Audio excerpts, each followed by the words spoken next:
Halo Sohib Exos, dimanapun berada, saya akan mencoba menjawab pertanyaan-pertanyaan yang masuk dalam video saya ini, yaitu yang pertama dari Mas Wahyu atau Mbak Wahyu. Maaf Pak, saya mau tanya, saya habis membuatkan akta anak adopsi ditolak oleh Dinas Kependudukan. Harus gimana ya, sedangkan ibu kandung dari anak ini hamil tanpa suami. Setelah lahiran, anak ini ibunya dah menghilang tanpa jejak. Maaf, ibu kandung anak ini telah bekerja di kafe, kemungkinan ya gitulah waktu hamil.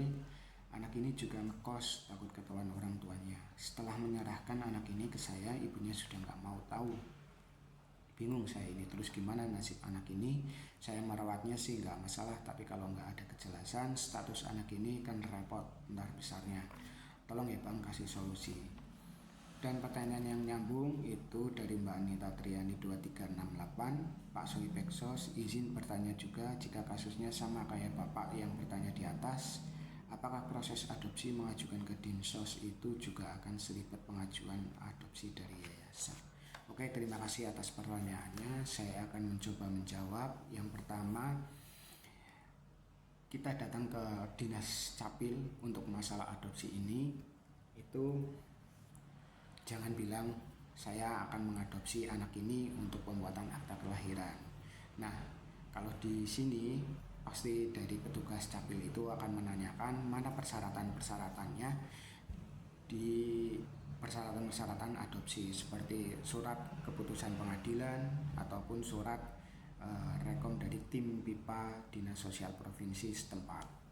Nah, yang kedua, terkait dengan kasus ibunya menghilang tanpa jejak ini telah diketahui kerja di kafe.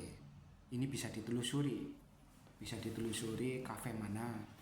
Nanti pastinya akan ada titik terang, mungkin dari kafe A ke kafe B, itu nanti bisa ditelusuri, ataupun dari kos tempat tinggalnya.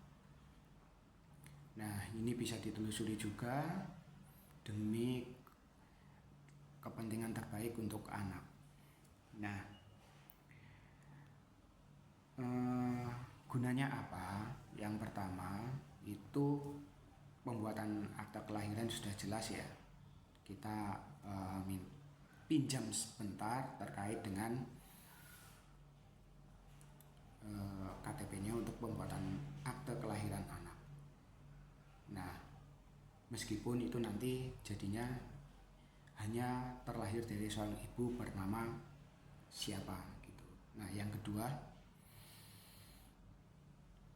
jika sama sekali tidak ketemu ibu kandungnya, sudah tidak bisa dihubungi, tidak ketemu, kita sudah mencari dari tempat kerjanya, dari tempat tinggalnya sudah tidak ketemu, kita lapor ke pihak kepolisian untuk meminta bantuan pembuatan surat anak terlantar ya.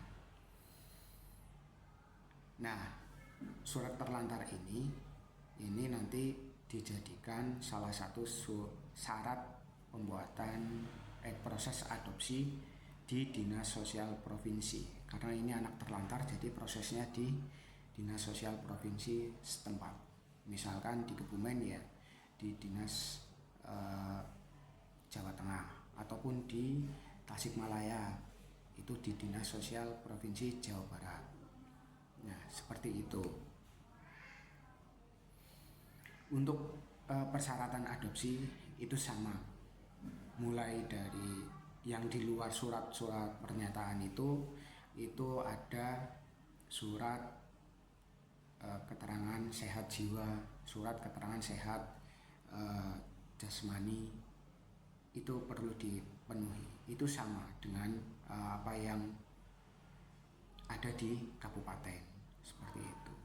Jadi karena ini adalah bayi adalah manusia, jadi proses adopsi itu tidak semudah yang kita bayangkan, seperti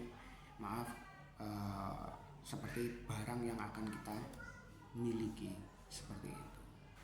Nah, semangat untuk para pejuang adopsi demi kepentingan terbaik untuk anak. Terima kasih.